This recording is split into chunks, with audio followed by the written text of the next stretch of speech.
1 cup மைதா மாவு எடுத்துக்கலாம். நீங்கள் மைதா மாவு வேணுனாலும் எடுத்துக்கலாம், கோதுமை மாவு வேணுனாலும் எடுத்துக்கலாம். இதில் ஒரு 1/4 கப்பு ரவை எடுத்துக்கலாம். 1/4 கப்பு அரிசி மாவு எடுத்துக்கலாம்.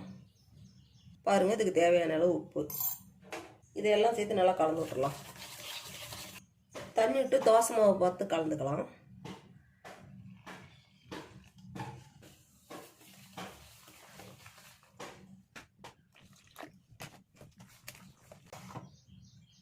பாருங்கள், நல்லா கலந்தாச்சு. சுற்றி வர எல்லாமே இருக்கிறதெல்லாம் எடுத்து விட்டு கலந்துடலாம். இது அப்படியே மூடி வச்சுக்கலாம்.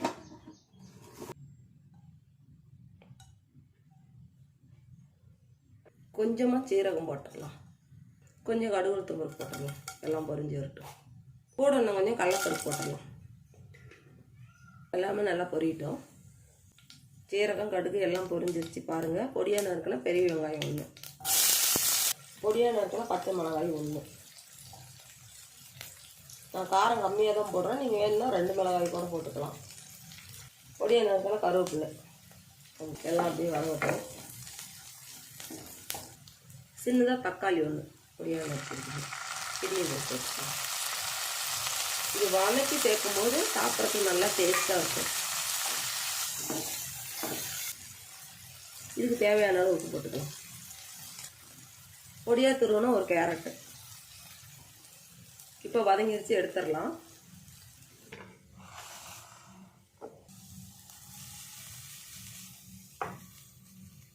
இப்போ பொடியாக இருக்கணும், கொத்தமல்லி கொஞ்சம் போட்டுடலாம்.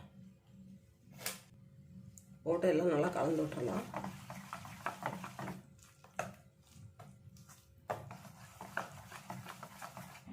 நம்ம எல்லாம் போட்டு கலந்த பின்னாடி மாவு பாரு கொஞ்சம் திக்காக இருக்குது. இப்படியே இருக்கட்டும். இப்போ நம்ம தோசை ஊற்றி எடுத்துடலாம். இப்போ நம்ம எண்ணெய் தடவிக்கலாம்.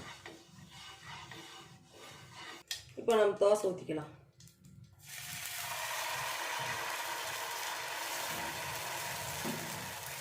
சிம்பிளாக அப்படி காலையில் டைமில் செஞ்சுக்கலாம். தோசை மாவு இல்லாதப்போ இப்படி செஞ்சு சாப்பிட்லாம். சூப்பராக இருக்கும். மேலே கொஞ்சம் எண்ணெய் விட்டுக்கலாம்.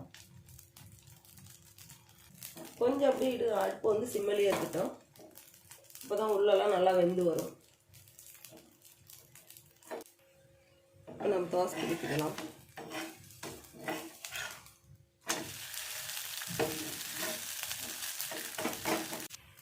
பாருங்கள், வெந்துருச்சு. இப்போ எடுத்துட்டு 2 பக்கம் பாருங்கள் நல்லா வெந்து வந்துருச்சு. இப்போ எடுத்துகிட்டு இருக்கிற மாவு பூரா அப்படியே ஊற்றி எடுத்துக்கலாம். 1 கப் மைதா மாவு, 1/2 கப்பு ரவை, 1/2 கப்பு அரிசி மாவு இருந்தாவே காலையில் டிஃபன் இப்படி டக்குன்னு செஞ்சு முடிச்சிடலாம். பாருங்கதா, அப்படியே சாப்பிட்றதுக்கு அவ்வளோ டேஸ்ட்டாக இருக்கும். பார்க்கும்போதே அப்படியே ஆசையாக இருக்குது. பாருங்கள், அந்த அளவுக்கு இருக்கும். நம்ம தக்காளி இதெல்லாம் சேர்த்து நல்லா வதக்கி எடுத்து போட்டு செய்யும்போது அவ்வளோ ஒரு டேஸ்ட்டு கிடைக்கும். இது போல் ஒரு முறை செஞ்சு பாருங்கள். டக்குன்னு செஞ்சு முடிச்சிடலாம். ஈஸியாக இருக்கும்.